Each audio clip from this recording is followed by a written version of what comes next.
What's up, guys? This is Grant from the Brutally Delicious podcast with not necessarily a first listen review this time round. It is the first listen I've given to this album, but I am familiar with the material. We're looking at Combichrist's new album, Combichrist. At least I think that's how you pronounce it. It's missing all of the vowels, but we're going to call it Combichrist for the sake of argument.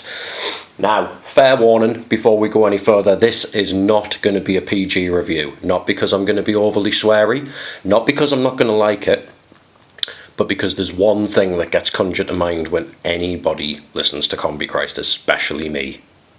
Sex. Yes. Fucking bumping uglies. Call it what you will.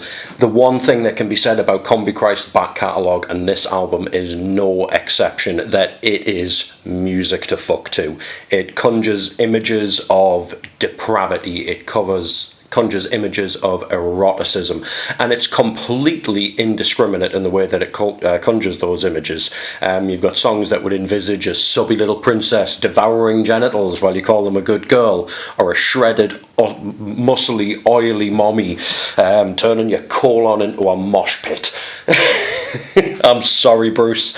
It's not going to get any better than this. But that is what Combichrist are. They are the kind of band that feeds both aggression and eroticism in massive amounts with everything that they do, and this new album is no exception.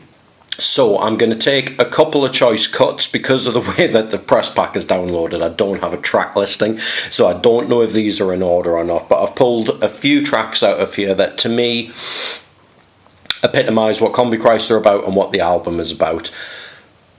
As far as production is concerned, I'm not going to dwell on Combichrist's production for too long. They're an industrial act that's very, very refined. It's very what some might regard as being over-processed.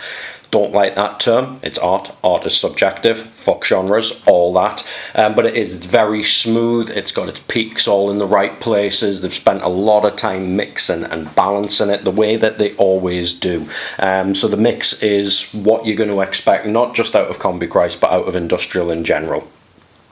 So taking a look at a couple of the highlights right here. I suppose the metal-y ones are the best ones to go for first. It is very, very guitar-driven for something that's industrial, but particular standouts in relation to going a little bit more old school would be D for Demonic and Heads Off. Both very, very guitar-driven with that sort of German thrash industrial feel to it. Anybody that's listened to Rammstein will know what I'm talking about. The minute these songs kick in, it's grunty. There's a lot of little triplets happening with the right hands on the guitars and that kind of stuff to just give them these little barks that really, really cut through. We've got a nice chilled out one on here as well, a bit of a late 80s kind of dark new romantic feel almost going on with Northern Path. It's nice and slow, it's chill, it's melodic. Not My Enemy. This is classic Combichrist. It's got eloquent electro vocals, as you would expect, with some pretty savage growling going on. Much the same with Planet Doom. This is definitely the anthem of the album for me. It's got a horror movie feel into the intro, but once it kicks in, it's definitely the song that you can envisage being played in a club full of latex clad bisexuals.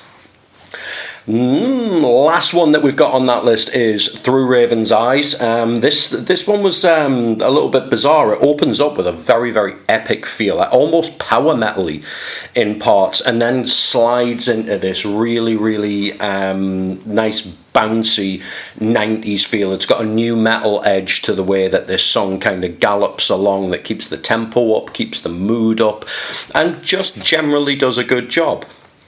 And I think that's all I've got, what I'm ultimately going to say about this new Combichrist album. It does get the job done. We're again looking, I say again, referencing back to my Deicide review here, this band have got 20 plus years worth of back catalogue to pick up on. Everything's a little bit different. Sometimes it's a little bit more industrial, sometimes it's a little bit more metal, sometimes it's a bit more violent, sometimes it's a bit more sexual, sometimes it's a little bit more up, sometimes it's a little bit more down. This album fits into the back catalogue perfectly. And as far as Combichrist in general is concerned, regardless, if you're looking for a soundtrack to a good girl suffocating on a cock, or a bad boy being pegged into submission, Combichrist are the background music for all of your own personal depravity. Okay, they're a soundtrack to deviance. That's what Combichrist are, and that's why I like them. For anybody that listened to all this without turning off when I started talking about sex too much, thank you for listening. This is Grant from the Brutally Delicious podcast, signing off.